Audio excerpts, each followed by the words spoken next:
İnsan dünyaya gəldiyi andan etibarən cəmiyyətə uyğunlaşmağa çalışır və zamanla həm müsbət, həm də mənfi düşüncələri mənimsəyir.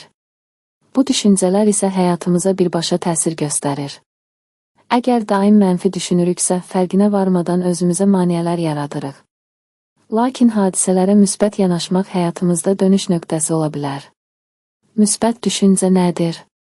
Müsbət düşüncə, hadisələri görməzlikdən gəlmək deyil, reallığı qəbul edərək ona ümidlə və nikbin yanaşmaqdır. Bu, insanın özünə inamını artırır, motivasiyasını yüksəldir və problemlərə daha çevik həll yolları tapmağa kömək edir. Stres və müsbət düşüncənin təsiri. Stres bəzi hallarda faydalı olsa da, uzun müddətli stres həyat keyfiyyətini azaldır.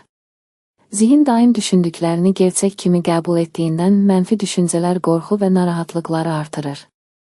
Müsbət düşüncə isə insanı hərəkətə keçməyə, məqsədlərinə yaxınlaşmağa təşviq edir və sosial münasibətləri də müsbət yöndə dəyişir.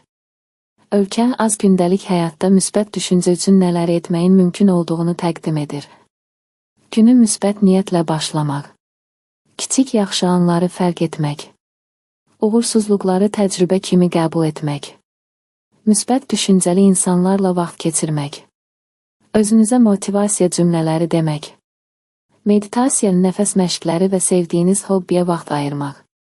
Müsbət düşüncə həyat keyfiyyətini artıran güclü bir vasitədir. Düşüncələr dəyişdikcə insanın həyatı da dəyişir. Hər şey baxış bucağından asılıdır. Unutmayın, dəyişiklik öz içinizdən başlayır.